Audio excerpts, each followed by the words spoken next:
ये तीन साढ़े गुरपाई कहिए, वीर कहिए, भैन कहिए, सारे भरा भी हैं, भरजाइयाँ भी हैं, सारे रिश्ता जो संसारिक बने हैं।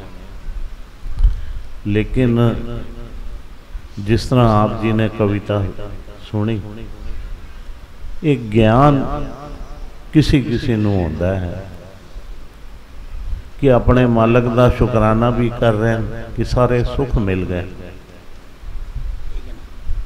ते नाल अगे ये भी मंग रहे हैं कि ओगण भी साढ़े ना चितारे जावन ते दरगाह दे रस्ते भी खुले मिलन।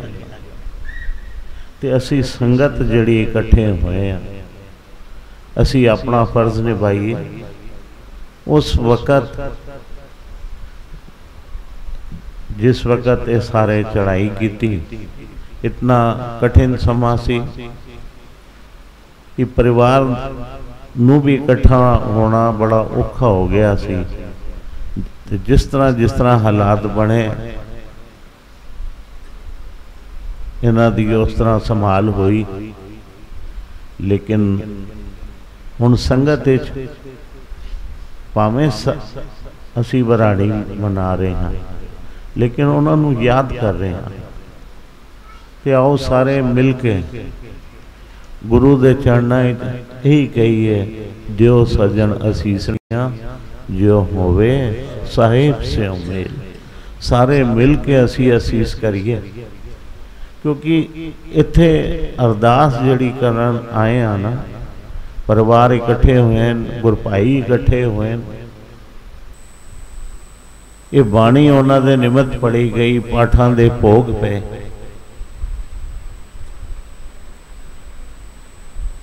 ते इन्हां दे निमित्त असी भी अपना फर्ज अदा करिए, ताही ये दिन कवांगे जी असी साड़ियां हाजरियां लगियां।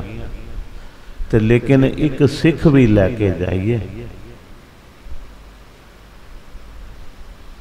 एक सिख की लैके जानी है कि कहते नाम जपना।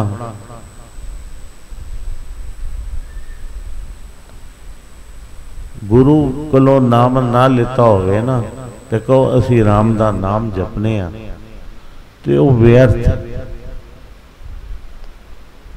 वो जपना नहीं है, वो बोलना है। बोलने ते जपने च फर्क है।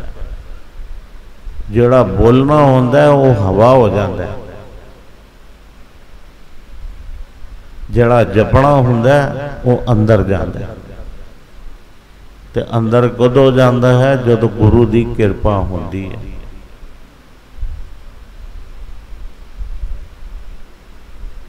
ते डायरेक्ट कोई असी कहिए साडे कोल कोई शार्टकट है परमात्मा नूं मिलने का, परमात्मा नूं मिलन का कोई साडे कोल शार्टकट नहीं है।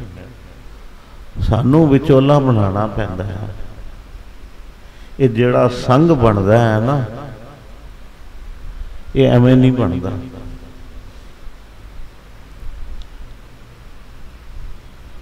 क्योंकि कहते हैं विचोला चाहिदा होंदा है। संग साथी किस तरह बनते हैं, बाणी ने भी स्पष्ट किया कि जैसा सतगुर सुनीदा तैसो ही मैं डीठ। बिछड़िया मेले प्रभु हर दरगे का बसीठ। हर नामो मंत्र दड़ाएदा कटे हूँ मैं रोग।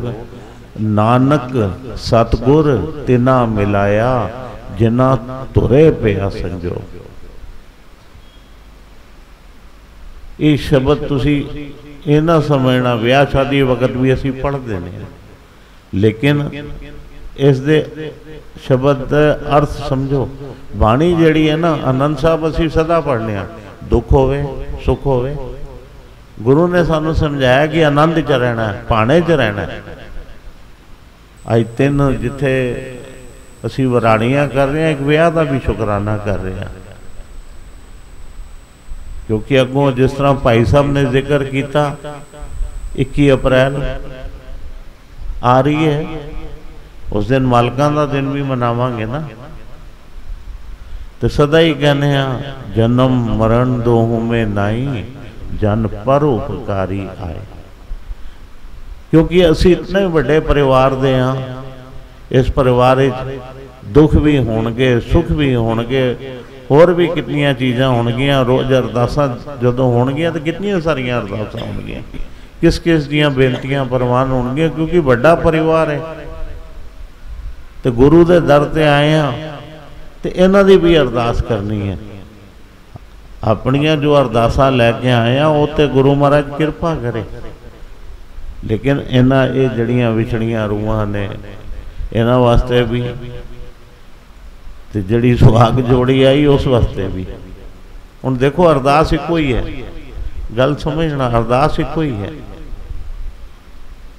लेकिन बस कितना फर्क है कि विछड़ी रूहां वास्ते असी जड़ी अरदास सतगुरां दे चरनां च बचानी है ना, यानी मालक दे चरनां च अरज करनी है। कि एक कहंदे ना कि अरदास का मतलब की है कि एक एप्लीकेशन लानी है, सच्चे पातशाह आप जी इसते मोहर लाओ, जे इन्हों आप जी अपने चरनां च निवास बख्शो, गेट पास मिल जाए।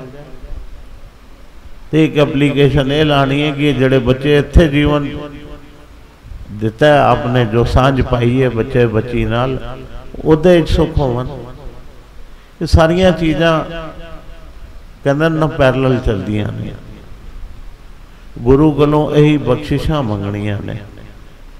ते अरदास जिहड़ी है संगत दी, ते गल शुरू की सी कि नाम जपना, नाम जपना ताही जपिया जा सकता है कि गुरु की मोहर लगी होवे।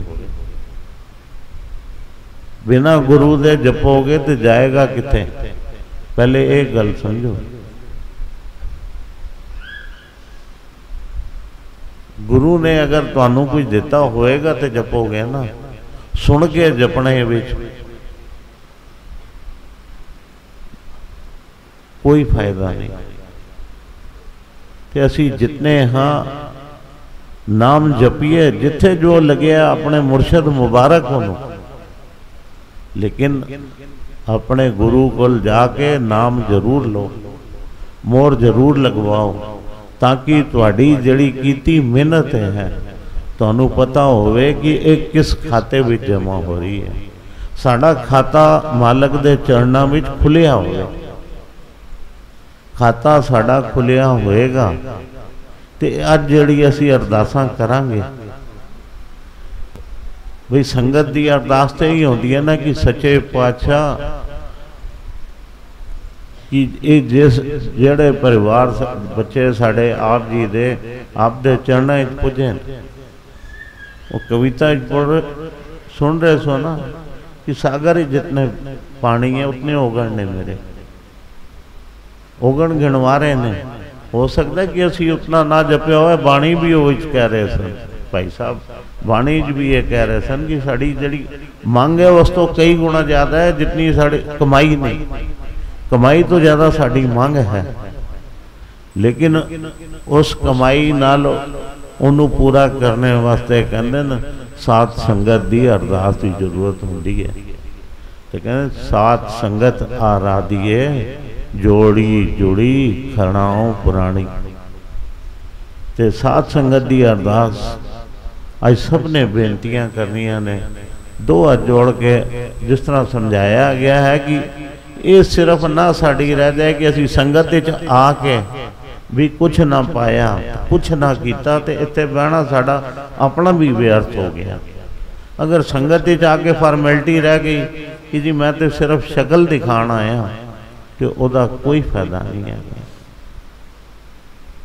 जदों गुरु उपदेश का पाठ होवे ना, तो जरूर नाल एक कि ये जड़ी बाणी पढ़ी है असी भी उहदे च हिस्सा पाया, विछड़ी रूह तक फलदायक होवन, असी सारे उहदा हिस्सा बणीए। तो वह जड़ा उन्हां दे खाते च फिर कितने गुणा जाएगा। सच्चे पातशाह का हुक्म है कि एक गिनती जड़ी है ना, इत्थे 100-200 असी बैठे हैं, ये 100-200 नाल 21 बार पढ़ने नाल मतलब कि 2100 नहीं हो जाने या 4200 नहीं हो जाने, एक एक दा आपस में गुणा जदों करोगे तो लखा करोड़ों च पहुँच जाएगी। तो फिर कहने ना कि जितने भी वो फिर अरदासां कीतियां हुई, बेनतियां कीतियां हुई, सब गुरु चरणा फिर वो जितने घाटे होणगे वो सारे पूरे होणगे। यही सतगुरां कोलों बख्शिश मंगनी है सच्चे पातशाह। फिर एक गल होर ध्यान रखना, जिथे विछड़ी रूह का भला होएगा उत्थे साडे कोलों अगर जपिया हुआ नाम होएगा तो साडा घाटा नहीं होना। असी भी नाल अपना वादा लैके जावांगे, भला सारियां दा होना है जितने बैठे हैं, क्योंकि ये सारियां नाम जपण वालियां रूहां सन। तो कहंदे सारे जदों इकट्ठे हो तो सब दा भला हो जाता है। गुरु महाराज कृपा करे, बच्ची सरोज दंग, जनक जनेजा, बच्चा अरुण गोगिया, यही सब इन्हां वास्ते अरदास करनी है सच्चे पातशाह आप अपने बच्चों नूं अपने चरणों च निवास बख्शो। तो ये जड़ियाँ अरदासां बेनतियां जोदड़ियां हो रही ने, ये अपने दर प्रवान करो। अगर जीवन में कुछ कमियां रह गई होणगियां इंसान कोलों, थोड़ियां या बहुतियां, सारियां आपने कृपा करके आपने बख्शना इन्हों ते अपने चरणों च निवास बख्शना। ये बख्शिशां सतगुरु कोलों मंगणियां ने। तो इत्थे ही संकोच करांगे ते अपने फर्ज नूं ना भुल्लीए। हुण गुरु उपदेश का पाठ होएगा तो सब ने मिल के उहदे विच हाज़री लवानी है। मैं कहूँगा कोई शरीर ऐसा ना रहे जिथे उन्हां दा भला होएगा। असीं अपणियां अरदासां लैके आए हैं जिहड़ियां वो भी पूरियां होणगियां। गुरु दे घर तो कहंदे ना मन करके इस गल नूं समझना ना कि एक हुंदा है कि सिर्फ मैं तो कहना आया, कहना नहीं, मन करके अगर इत्थे जुड़ांगे तो अर्जी उस मालक के चरणों तक जरूर पहुँचेगी। तो ये उन्हां दियां भी हाज़रियां लगवाइए तो अपने भी कारज गुरु को पूरे करवाइए। इतनियां बेनतियां प्रवान करते हुए इत्थे ही संकोच करांगे। धन धन सतगुरु भगवान दास साहिब आप जी दी सदा ही। धन धन सतगुरु सेवा राम साहिब आप जी दी सदा ही। धन धन साहिब संत माता जी आप जी नूं कोट कोट नमस्कार।